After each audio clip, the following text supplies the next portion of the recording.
Today we are diving into a real blast from the past, a game that might just make you feel the earth shake with its ferocious battles and monstrous lineups. That's right, we're talking about Primal Rage, a game that literally had players ruling ancient beasts battling for supremacy on a post-apocalyptic Earth. But before we tear into the meat of the story, let's set the stage for what makes this game a standout relic in the fighting game arena. Primal Rage hit the arcades back in 1994, and it wasn't like anything else out there. Imagine this, instead of choosing a human or a humanoid character, you picked from a roster of dinosaurs and gigantic apes, each with moves that could make you wince in sympathetic pain for the creatures they decimated. This game combined stop-motion animation with a level of violence that bordered on the primal, which not only caught the eye of gamers, but sparked a mix of fascination and shock worldwide.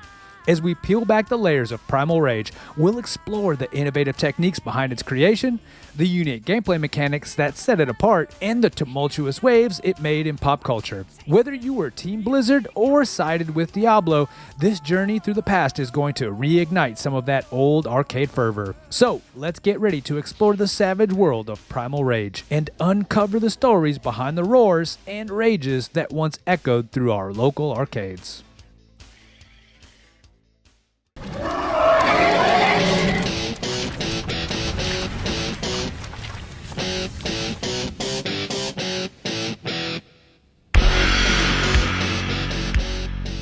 So how did Primal Rage claw its way into the arcades? It all started with Atari Games getting a wild idea. What if you could control giant monsters in a fight for the fate of the planet? This wasn't just any planet though. This was Earth, spelled U-R-T-H, a brutal version of Earth where these titanic creatures ruled. The development was spearheaded by a small but passionate team who wanted to push the boundaries of the typical fighting game format. The lead designer, Jason Leong, and his team decided early on to use a technique that was pretty rare in the gaming industry at the time: stop-motion animation. They sculpted detailed models of each character, which then they digitized into the game. This process wasn't just about making cool-looking monsters, it was about bringing a cinematic quality to the arcade screen, with fluid animations that were well ahead of its time. Programming these beasts into playable format came with its own set of challenges. The team used a custom version of the Dash engine, which allowed for a level of detail and fluidity in character movements that was unheard of. But with great power comes great responsibility, and a lot of bugs and glitches. The team worked tirelessly, often late into the night, to squash these bugs and balance the gameplay to ensure each monster felt distinct but equally formidable. Another groundbreaking aspect was the game's audio. The roars, the shrieks, the sounds of thunderous steps, all were crafted to make players feel the primal power at their fingertips. The audio wasn't just background noise though, it was integral to the immersive experience, giving each character a voice that matched their fearsome appearance. Through all the coding, animating, and endless testing, Primal Rage was not just another fighting game. It was a window into a savage world where only the strongest survived. The dedication of its developers ensured that the game, despite its challenges, roared to life in arcades, leaving a lasting impression that we still talk about today.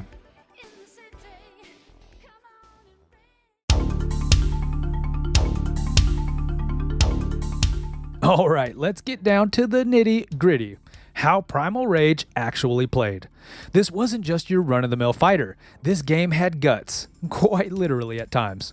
The controls might seem familiar if you've played other fighters from the 90s. You've got your basic moves, special attacks, and all that, but Primal Rage threw in a savage twist with its gameplay that set it apart. Each character in the roster wasn't just another sprite. They were behemoths that represented the elements of Earth, like fire, ice, and chaos, each with their own domain and followers in the game's lore. These weren't just fighters, they were gods, worshipped by the puny humans that inhabited Earth. Players could choose from 7 different beasts, like the cold-hearted Blizzard, the fiery Diablo, or the dino god of life, Vertigo. Each had their own fighting style and special moves that could be executed with a combination of joystick maneuvers and button presses. Standard stuff for fighting games, but with a primal twist. The game's special moves were where things got interesting. You could munch on humans to regain health. Yeah, you heard that right. or you could use powers to execute devastating attacks that could turn the tide of battle. And the fatalities? Oh man, they were brutal.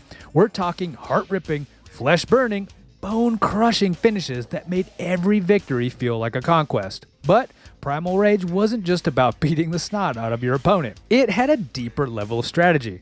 The game introduced a rage meter that filled as you fought, and managing this meter became crucial, especially in competitive play.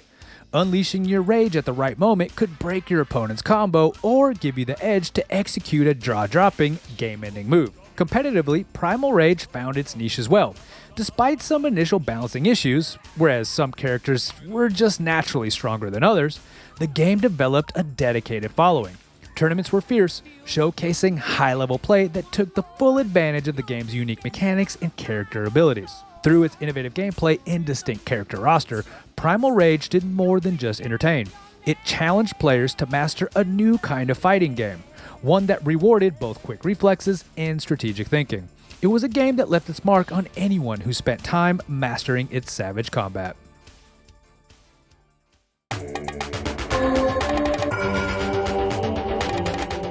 When Primal Rage hit the arcades, it made waves, and not just for its bone-crunching, blood-splattering gameplay. The game landed in an era where arcade culture was everything. If you were a gamer in the mid-90s, you knew the hotspots, the best machines, and which games drew the biggest crowds. Primal Rage was one of those games. Its release saw lines of eager players, quarters lined up along the machines, waiting for their turn to dominate Earth.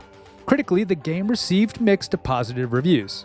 Gaming magazines and early online forums praised Primal Rage for its innovative use of stop-motion technology, which gave a distinct look and feel. However, it wasn't just the graphics that got people talking. The gameplay, with its unique blend of traditional fighting mechanics and monstrous, over-the-top special moves, offered something fresh on the fighting game menu. But where Primal Rage really left its mark was its portrayal of violence and its appeal to a primal instinct. This wasn't just another fighter. This was a game that let you unleash your inner beast, quite literally. It resonated with players, especially those who loved the idea of duking it out as giant monsters in a no-holds-barred battle. But it wasn't without its controversy. Its graphical nature and themes drew attention from parents and censorship boards, which only fueled its notoriety and, ironically, its popularity. In the broader scope of fighting games, Primal Rage stood out from its contemporaries like Street Fighter and Mortal Kombat by offering a wilder, more untamed fighting experience. It carved a niche for itself, one that remembered fondly by its gamers for its audacity and its thrilling, if brutal, battles. The game also influenced the genre overall, inspiring future titles to explore more diverse character designs and backstories, pushing the envelope on what a fighting game could be both in narrative and in gameplay mechanics.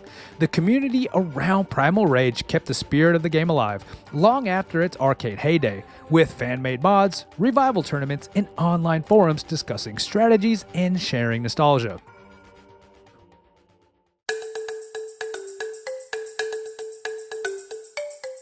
While it may not have spawned a massive franchise like some of its contemporaries, the impact of Primal Rage resonates in the niche it carved out for itself among the sea of fighters. The game's unique blend of prehistoric and mythological elements set it apart, creating a memorable world that fans weren't quick to forget. It inspired future games to explore less conventional settings and characters, pushing the boundaries of what a fighting game could represent. The visceral, raw nature of its combat system also set a precedent for game mechanics, where the spectacle of the fight was just as important as the strategy behind it. But the story didn't end in the arcades or with the last home console port. Talks of a sequel, Primal Rage 2, stirred the community with excitement.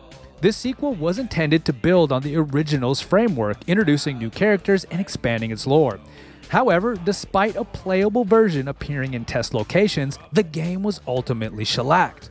The cancellation left many wondering what could have been, and it has since become a sort of holy grail in the retro gaming community, with leaked footage and playable versions of the sequel surfacing years later, reigniting interest and speculation. In the retro gaming circuits and online communities, Primal Rage continues to have a dedicated following. Fans hold tournaments, share mods, and exchange strategies, keeping the spirit of the game alive. Its legacy is also evident in how it's discussed in gaming documentaries, articles, and retrospectives like this one that explore its creation, impact, and the tumultuous period of its existence. So what can we take away from the roaring rampage that was Primal Rage? Well, for starters, it's more than just a quirky footnote in the history of the fighting game genre.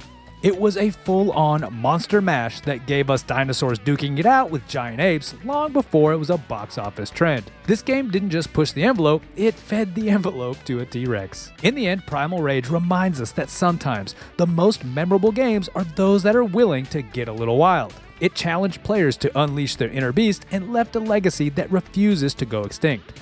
Like a pixelated Lazarus rising from the arcade ashes to remind us all of the golden age of button mashing and quarter hoarding. And there you have it, folks. A throwback to a time when video games were loud, proud, and unapologetically over the top. Primal Rage might not be everyone's cup of tea, but for those who dared to embrace the chaos, it was a prehistoric party that still rocks the nostalgia circuits today. Here's to the games that made us shake our heads in disbelief and ask, what were they thinking? Because sometimes, those are the games we remember the most. If you enjoyed exploring the history and making of Primal Rage, click this video here to see more from the Retro Reload. And, as always, thank you for watching.